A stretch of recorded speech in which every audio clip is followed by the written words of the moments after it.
बेटा आज का टॉपिक है हमारा change in profit sharing ratio. अच्छा, प्रॉफिट शेयरिंग रेशो हमारा कब कब चेंज होता है? सबसे पहले जब किसी भी फर्म का, किसी भी पार्टनरशिप फर्म का रिकॉन्स्टिट्यूशन होगा। रिकॉन्स्टिट्यूशन का मतलब क्या होता है कि दोबारा से उसको शुरू करना होता है। जैसे फॉर एग्ज़ाम्पल, जब भी दो पार्टनर हैं और उनका पुराना रेशो मान लो 3:2 है और न्यू रेशो उनका 4:1 है, जब भी उनका रेशो चेंज हो जाएगा तब भी हम कहेंगे कि फर्म का दोबारा रिकॉन्स्टिट्यूशन हो रहा है। या फिर बहुत सारी कंडीशंस हो सकती हैं कि रिकॉन्स्टिट्यूशन कब होगा फर्म का। तो यहाँ पर मैं टॉपिक है आप लोगों का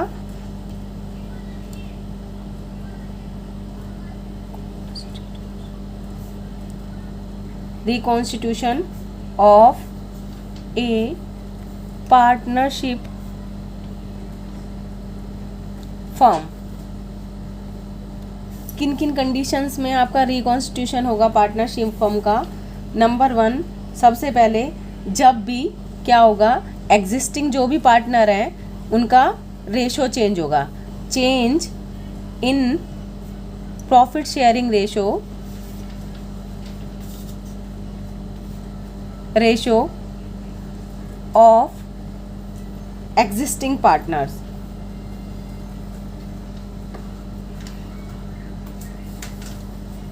सेकंड कब होगा?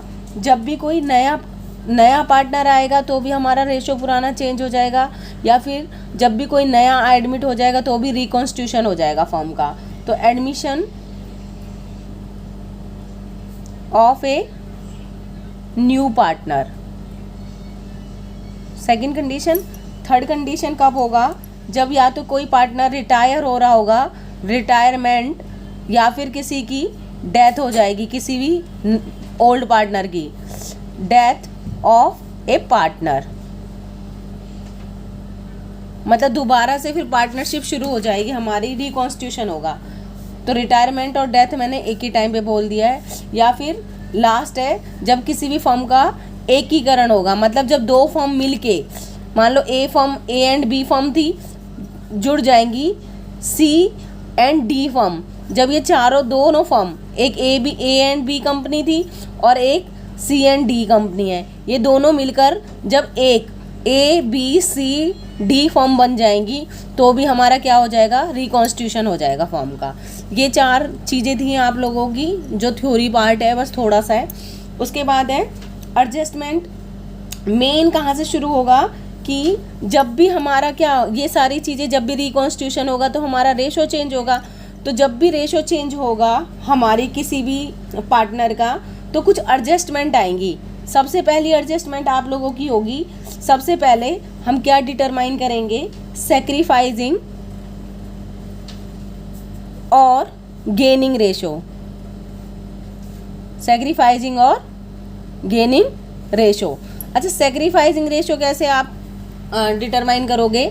सैक्रिफाइसिंग का फॉर्मूला होता है old ratio minus new ratio, ठीक है। और गेनिंग का क्या फॉर्मूला होता है? New ratio minus old ratio. तो जब भी आप किसी फर्म का रिकॉन्स्टिट्यूशन करोगे सबसे पहले क्या निकालोगे? उनका सैक्रिफाइसिंग और गेनिंग रेशो। आगे इसके बहुत सारे क्वेश्चंस हैं वो हम करेंगे, बस मैं थोड़ा सा थ्योरिकल पार्ट अभी आपका ख़त्म करा रही हूँ, ठीक है। उसके बाद हम प्रैक्टिकल करेंगे। अब सबसे पहले सेकंड नंबर पे क्या करोगे आप?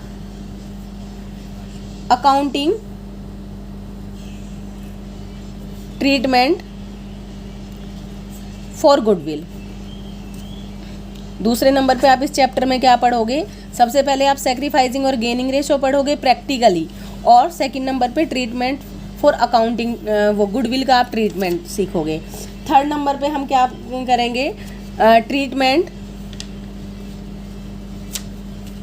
ऑफ रिजर्व एंड एक्यूमुलेटेड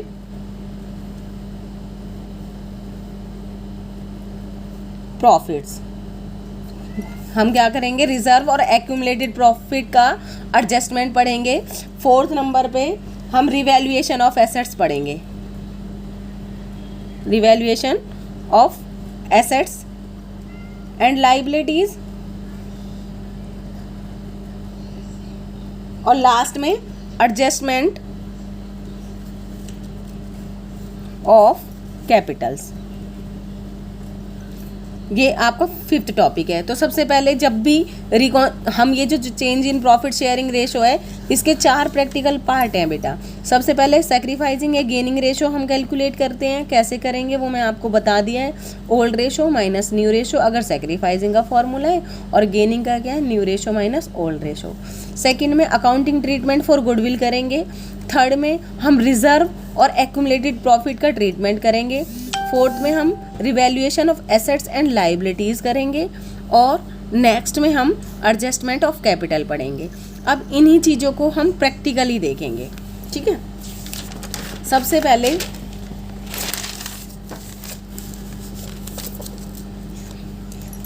पहले है आप लोगों का सैक्रिफाइसिंग और gaining ratio.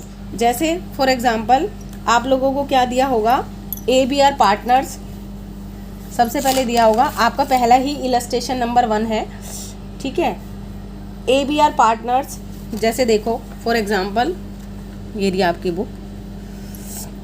ABR partners in a firm sharing profit and losses in the ratio of 2:1। क्या है ओल्ड रेशो? 2:1।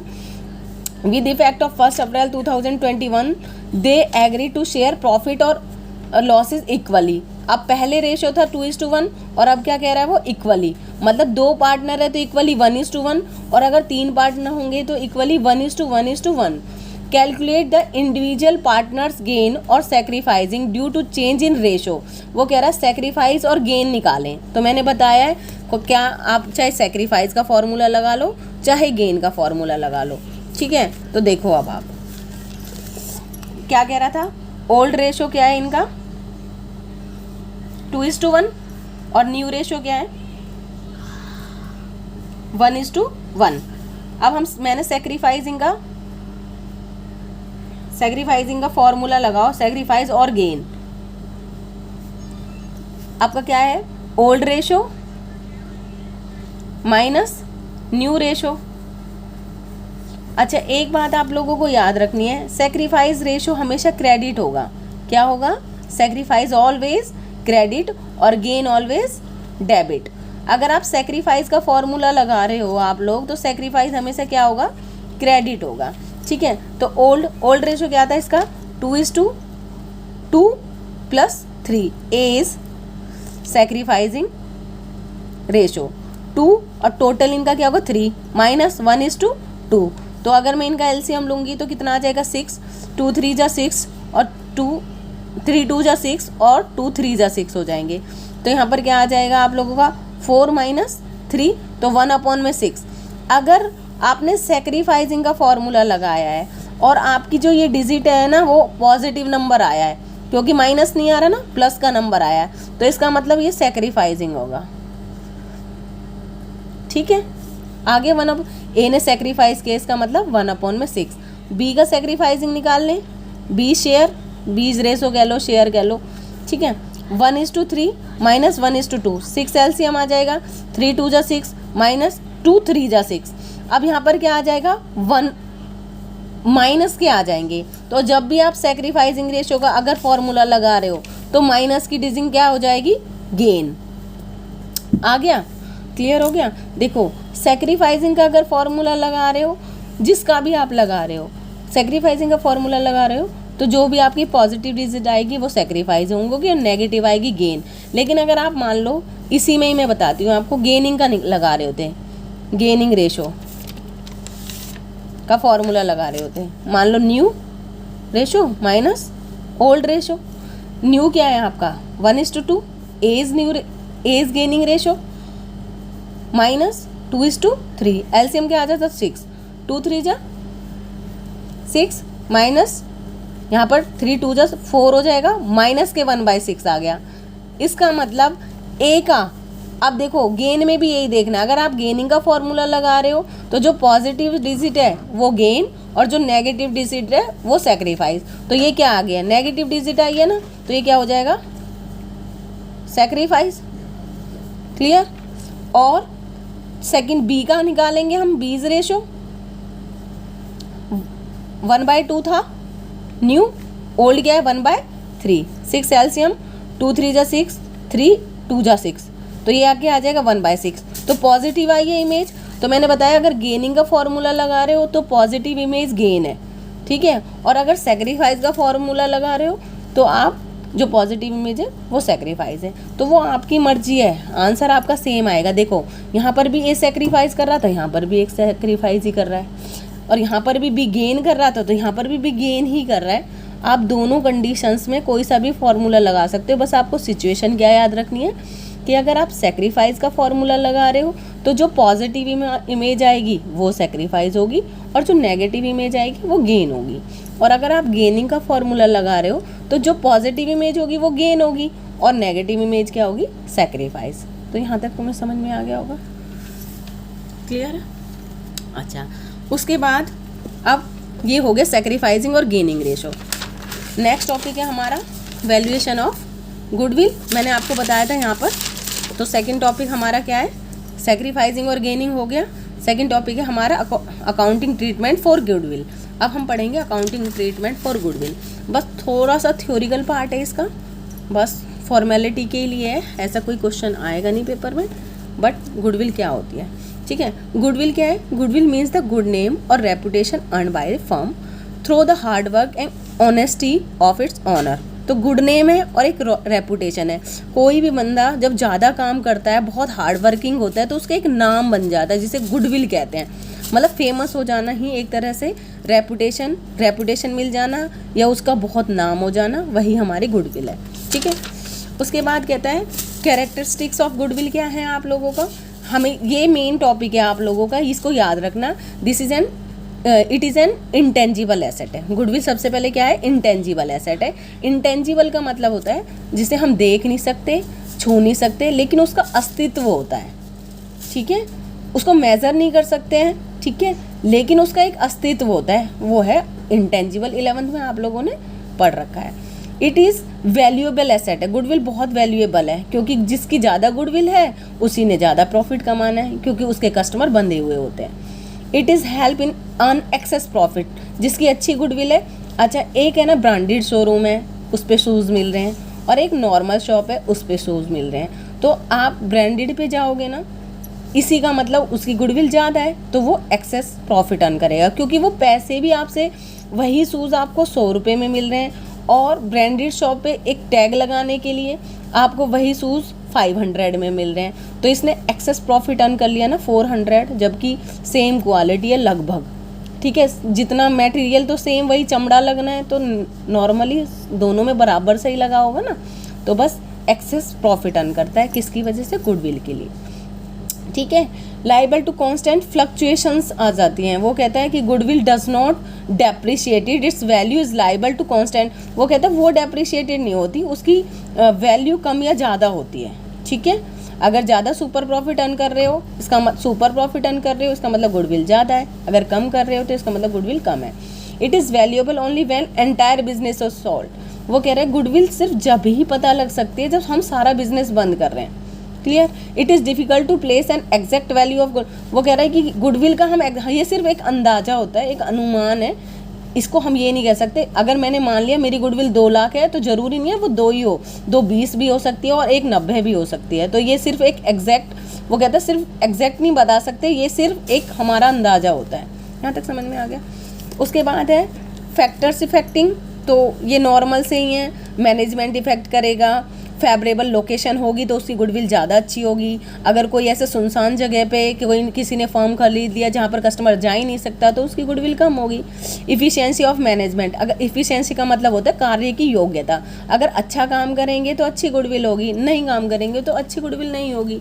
फिर है लॉन्गिविटी ऑफ ए बिजनेस, अगर एक बिजनेस 1 महीने बाद ही बंद हो जाएगा तो उसकी गुडविल क्या होगी, लॉन्गिविटी का मतलब है तो लॉन्ग टाइम तक चलेगा। जो बिजनेस लॉन्ग टाइम तक चलेगा उसकी गुडविल ज़्यादा होगी। नेचर ऑफ गुड्स, अगर आप 2 टाइप की गुड्स होती हैं, स्टेबल गुड्स होती हैं, ठीक है। अगर स्टेबल और एक डेली यूज़ वाली, मतलब वही स्टेबल गुड्स हो गई।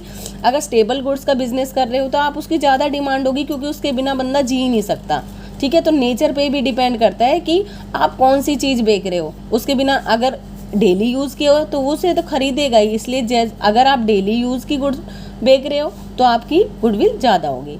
फिर है लाइसेंस, अगर लाइसेंस अच्छा होगा, ठीक है, वो परचेज कर सकते हैं और सेल कर सकते हैं, वैलिड है, तो उस फर्म की गुडविल ज़्यादा होगी। उसके बाद मोनोपोली और अदर राइट्स, अगर किसी, मोनोपोलिस्टी का मतलब एकाधिकार, अगर मैं ऐसी चीज़ बेचती हूँ जिसका अधिकार सिर्फ मुझे ही है, उसके पेटेंट कॉपीराइट सिर्फ मेरे पास ही है और कोई नहीं बना सकता, तो मेरी गुडविल ज़्यादा होगी हमेशा फर्म में, ठीक है। फिर रिस्क इन्वॉल्व, जिसमें ज़्यादा रिस्क इन्वॉल्व होगा उसमें कंपटीशन ज़्यादा होगा और उसकी गुडविल भी ज़्यादा होगी। टेंस ऑफ प्रॉफिट, वही जो ज़्यादा प्रॉफिट अर्न करेगा उसकी गुडविल ज़्यादा होगी। फ्यूचर कंपटीशन में भी सेम वही है कि जिसमें कंपटीशन ज़्यादा होगा उसकी गुडविल ज़्यादा होगी। क्लियर है, ये पॉइंट नॉर्मल है। उसके बाद आ जाता है आप लोगों का क्लासिफिकेशन ऑफ गुडविल, यहाँ से बहुत इंपॉर्टेंट टॉपिक शुरू होता है। क्लासिफिकेशन ऑफ गुडविल, गुडविल दो टाइप की होती है आप लोगों की। सबसे पहली होती है परचेज्ड गुडविल, सेकंड है self generated.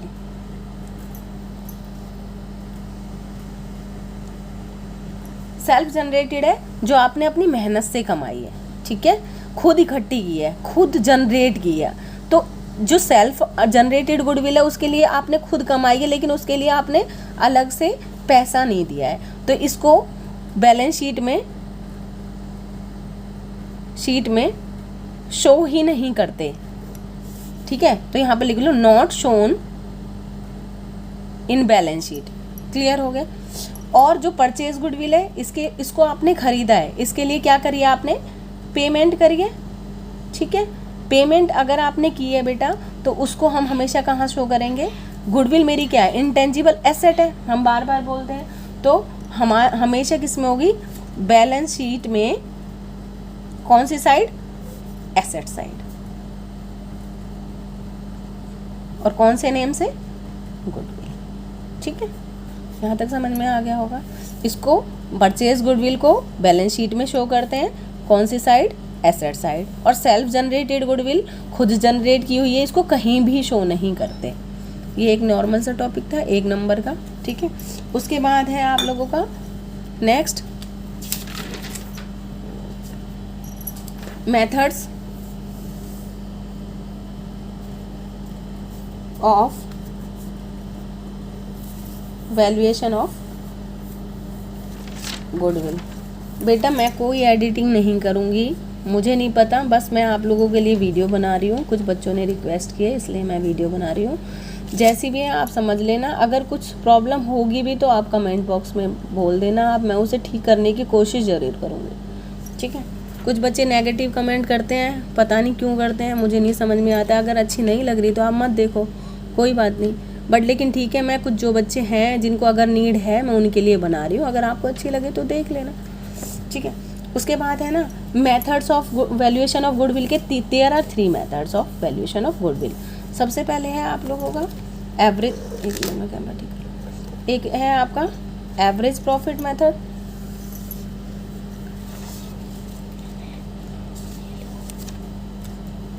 Profit method. Second है आपका सुपर प्रॉफिट मेथड।